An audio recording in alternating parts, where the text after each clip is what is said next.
I came into a squad that lost 14 players, and in them players was a lot of experience, a lot of, in terms of voice, in terms of personality. Replaced them with 4 younger players of really good quality, I think.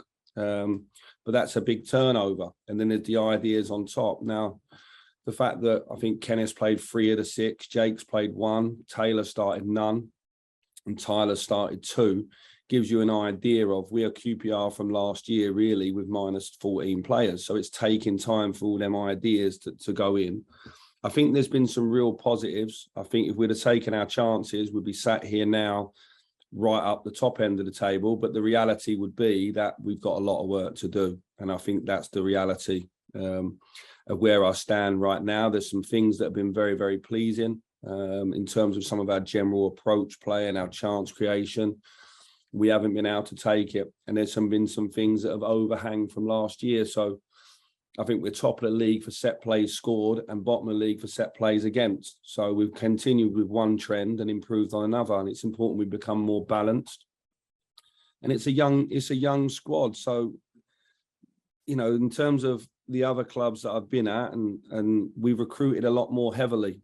And we already were maybe a little bit stronger. We didn't lose so many players. So the competition for places was slightly higher, which drives people. And we started from a stronger position. So I think it's going to be a bit slower. What I would say is if the 4 players that came in this summer would have been fit all the time, I think we'd be in a much stronger position than we are now. And that's the forefront of my thinking. We need to get as a football club those players fit, healthy and on the park, because I think they change the dynamics. I think you've seen what Ethan Laird's brought in the 2 games.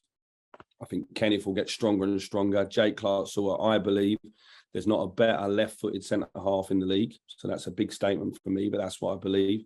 And I think Taylor Richards is a very, very good player as well. And then obviously you've got Tyler. You've seen what Tyler can bring. What you're looking at is players that maybe haven't taken a contract elsewhere, or we've got 1 or 2 loans that we can do. Financially, where we're at, the level of the player we've got to make sure is right, to come in and to make an impact. And sometimes in the position you desire, that's not available, but in another position it is. So if I can strengthen the squad and strengthen competition and give us more options tactically or within the shape, I will do. I'm hopeful to do 1 or 2 things in the next week. It may coincide with 1 or 2 going out on loan or going out permanently, but it could be that we stay the same field. So I don't want to make any promises there. Do you know what I mean? It could be one of either way, but I'm aiming to get at least 2 in the next week. And everybody is, not just me. That's not me saying that myself. That's the conversations from the owners down via the board to me. And so we're busy away working at that. Just, frustrations at both ends of the field, really, in some of the recent games.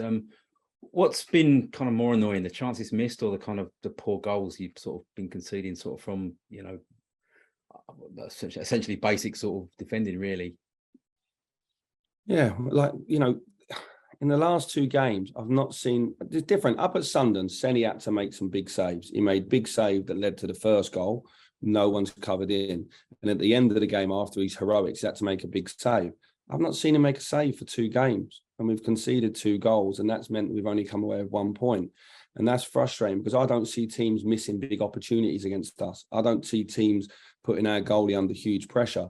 We're very fortunate that we know that if our goalie is called into question, he has got a big save in him and numbers because we've got a very good goalie. But I haven't seen him been exposed in the last week.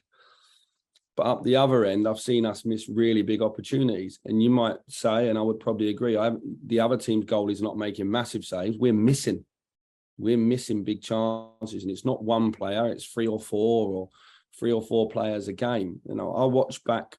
Once I'd calmed down and let the frustration go and spent a day away from the club and chilled out and looked at it with a different perspective, I watched the Rotherham game back and I thought we played fantastic football and we're not rewarding ourselves. I thought some of the play between Ethan and Tyler Roberts, between Ilias and Chris, obviously you see it in the goal with Ilias and Chris, but in a general, some of our play was a really, really high level in this division. But no one remembers it because we never took the chances. And I think it's a case of this young team rewarding themselves because I see them doing a lot of good things, Ian, a lot of good things. but it gets lost. It gets lost in the end result, doesn't it? So we want to play winning football that's attractive on the eye. We don't want to play football that's attractive on the eye that's not winning football. So this is not hippie football, if you like. It's about winning football games, playing well and play it. But if I had to pick the two out of the two, I just want to win all the time. And so, you have to let that digest for a couple of days and then come back and speak to the players. But they did a lot of good things last week. I would say to people that follow the club and follow the team, go back and look at the game. They did a hell of a lot of good things. Played really good combination play, opened up Rotherham time and time again. Team that's unbeaten in the Championship and didn't take the chances. So it's in our hands and we know where we've got to improve, and it is in the boxes. You're right. I know he wasn't alone on Saturday, but because he is wearing the number 9 shirt, there'd be more focus on him. But how's Lyndon's sort of confidence-wise? Because it did appear like the Blackpool chance he missed down the game on Saturday. It seems to be like a bit lack of confidence. It's not striking the ball as well, as he might. Is that something you just let him get on with and sort of find himself, or have you got to speak to him about it, or is it just?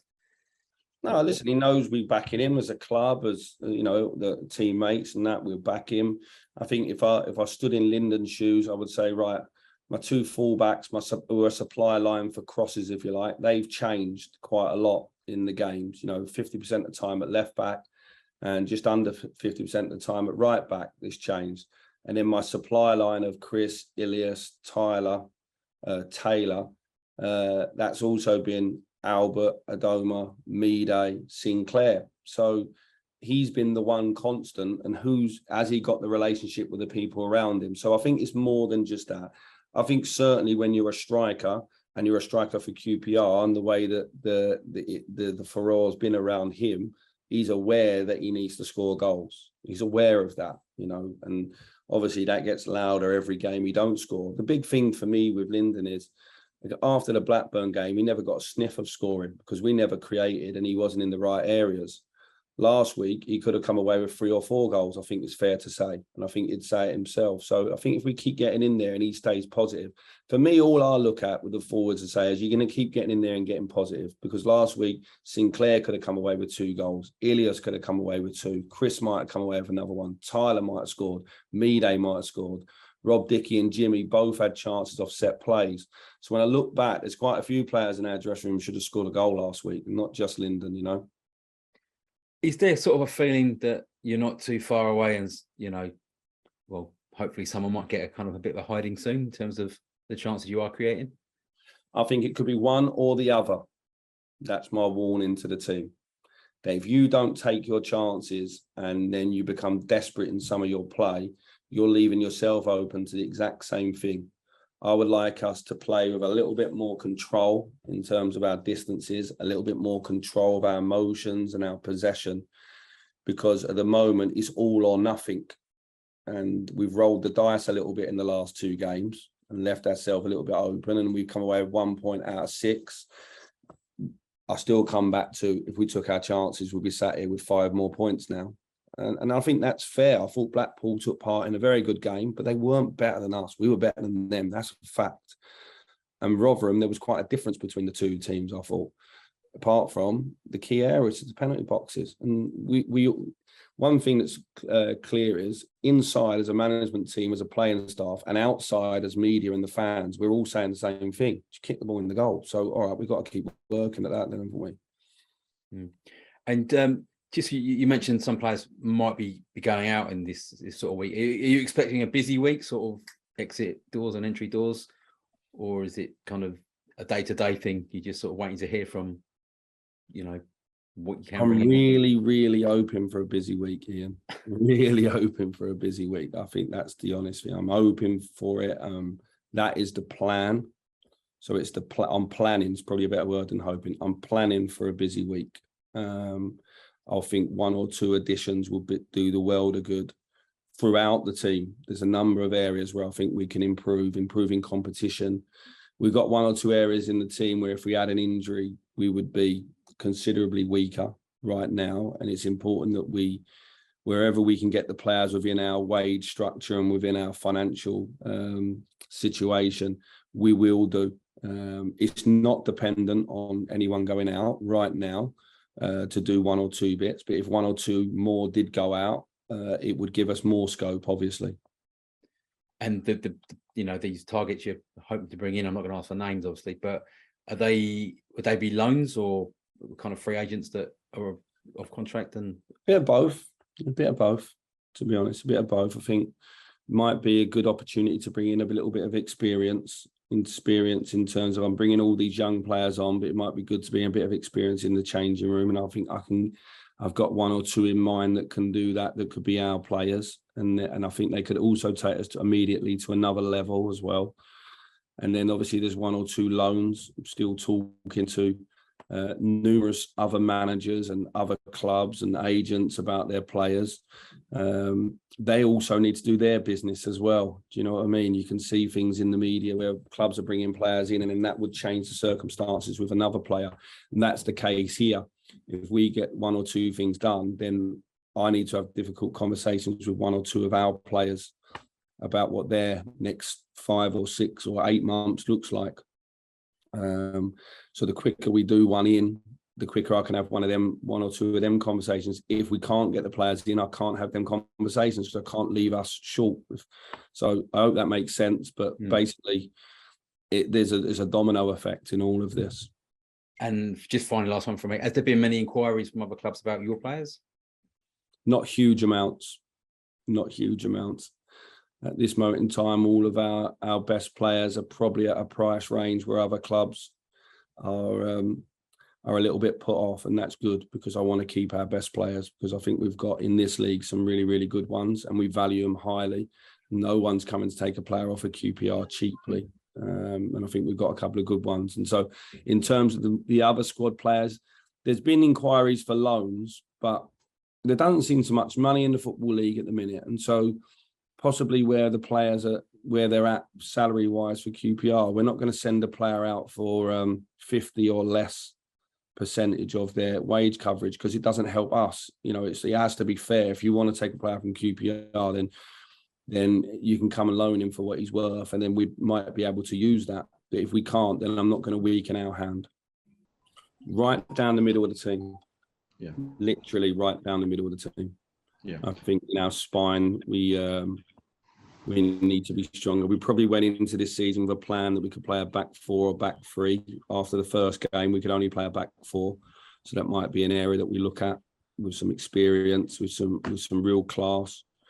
Central midfield, sometimes we played a 3, sometimes we played a 2. I've not been over the moon with the midfield, if I'm honest. It's an area that's concerned me a little bit. In terms of, obviously, we've lost Luke and we've lost Taylor, and I felt at times we've lacked a little bit of legs, and so that's an area of ongoing concern. And I think with the forwards, it's about keeping them fit. And you're right, if there's an opportunity to bring apologies lads, if there's an opportunity to bring the right player in, then we will do. So it's right down the spine. If I can strengthen the spine of the team between now and the end of the window, and add to what we got, not take away. This is not to replace. This is add to what we've got. I think it will make I think it'll make our team stronger. It'll make our other players look better as well. Right now, I need some players to come in that know the standards, know what's required, and can come in and help fuel this team and move it forward. That's what I need. I don't need any fillers. We don't need any fillers in any football club. You need leaders and potential leaders, or starters and main players and potential stars. We don't want any fillers. So anyone that's coming in now, if they do come in, have in your mind they're coming in to play. So that's what we need now at QPR, because unfortunately with the injuries, it's really hampered us in terms of getting a consistent team on the pitch. So I need more starters. I need more than 11 or 12 key players, I think. If we was to bring a centre midfield in, I would even view one of ours leaving. If we was to bring another centre midfielder in, and the same with the forwards, if I was to bring another forward in that was going to start, I would be open to being honest with one or two of our guys and giving them an opportunity to go and play more regularly. I'm open to everything, because one or two players are in the last year of their contract, and if another club at this moment in time was to give a boy longer than the rest of this season, then what you're effectively saying to boys that we probably won't renew with you. but a club there maybe is offering you a 2 or 3 year contract, and it is someone's son, and you want to be honest and decent to someone. If we're in that situation where we feel we're not going to renew with someone, but he's got a 2 year contract there, at a good club, I have to put that to the boy and his family so they can consider it. I think all things are open in terms of loans and sales and at this stage to improve it. But I'll only ever make the decision to strengthen the hand of QPR, never to weaken it. So every single decision we're looking to make is to strengthen our starting team, not our bench, not our squad. It's to improve the starting 11. Because I think if we do that, then our bench will naturally get stronger because someone's got to drop onto it.